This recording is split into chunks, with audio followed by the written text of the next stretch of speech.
Hello ladies and gents, and welcome back to another television review, as today I am here to review the season finale, or the series finale actually, of Wandavision. And look, it was pretty interesting going into this episode because you have the showrunner, or the creator of the show, whatever you want to call him, basically saying that, look, there's going to be some people that are going to be disappointed by this episode. It's not going to be as crazy as a lot of people are going to be thinking. Might not have Doctor Strange and all these people in there, because this is a show solely about Wanda and her grief, plus some of this MCU stuff that you guys all love.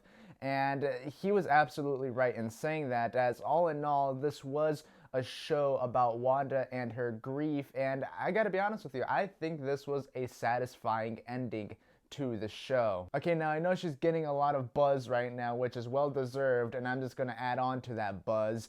Elizabeth Olsen throughout this show has been great, but in this episode she was phenomenal. There were so many moments where she was really good. Whether you're talking about her trying to decide whether to save the people of Westview from their pain or to save her family. I mean, that's just a horrible dilemma to be in. And then, of course, the ending, which we'll get into in a moment. I mean, she was great in this episode. And, of course, we got to see her don a new outfit in this episode, which was, I thought, it's definitely the best outfit Scarlet Witch has had. I think it's pretty hard to find somebody that's going to argue against that. And last week in my review, I predicted that we were going to see a fight between Sword's vision and Wanda's vision, and we definitely got that, and it was pretty entertaining to watch. And something I did not predict to happen was that we were going to see a sophisticated conversation between these two visions. I mean, the stuff that they were saying, I mean, Google wouldn't even know what they were saying. But I really dug the dialogue when Vision was comparing this ship that they've been talking about to, like, memories, and how wear and tear is like the voyage, which I found pretty interesting. And then we saw a little bit of a data transfer between these two visions, and then the Sword vision just disappears and doesn't come back. I'm sure we're going to see him again. I don't know how, I don't know what he's going to be like, but he just flew away, never to come back again. And meanwhile, Wanda and Agatha are fighting in the skies, having a little bit of their own chess match, if you will. And while I wouldn't say it's probably my favorite hero-villain fight, it was certainly entertaining, to use a word I already used today. But of course, Wanda wins the fight, and of course traps Agatha into Agnes, and then we have the ending. And with the combination of writing and the performances, it will choke you up. And I think the part that got me was when Wanda was telling her kids right before she exited the room, "Thank you for choosing me as your mom." And that was like, come on.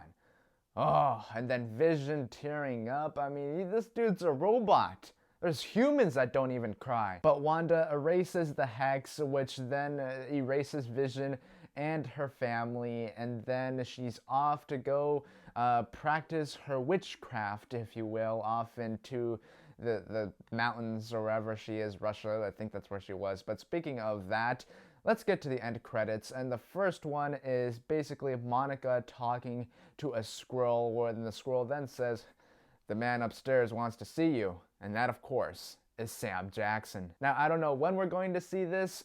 It's not a totally shocking mid-credit scene, but, probably dawn to happen, I guess. Nick Fury, he oversees everything. She works for Sword. He also does stuff at Sword, I guess.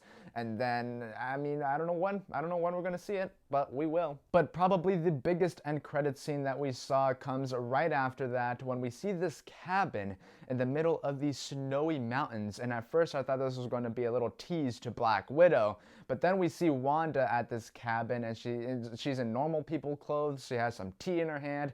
She walks back into her cabin. The camera moves past her, goes into the bedroom, and we see another Wanda, and it's like, whoa, and she's in her Scarlet Witch outfit, and she was doing some sort of Doctor Strange magic, like how Doctor Strange exits his physical form, but Wanda was doing it on a whole other level. And by the way, they said that Scarlet Witch is more powerful than the Sorcerer Supreme, so it's just more powerful than Doctor Strange. But anyways, Wanda was doing it on a whole other level because, you know, her physical conscious was up and at 'em and everything. And it looked like she was practicing her witch magic, and then all of a sudden she hears her son say, "Mom, help," or something like that. And she goes away, and then the camera cuts to black. And my immediate prediction right after that is that, considering that the MCU is going into the multiverse arena, maybe she heard her son from another universe, and she's like, "Oh my gosh, I need to go to my son," which will then cause the chain of events that will lead into Spider-Man 3 and Doctor Strange 2. So that's where my head is at right now. But overall, I thought this was a very enjoyable show with a satisfying ending, and I'm looking forward to what Marvel does next. And with that being said, don't forget to like and subscribe because that is very important. You can also follow me at The Kid Critic on Instagram or at ADTheMovieMan on Letterboxd or Twitter. And as always in every single video, look out for the next video or review. And peace.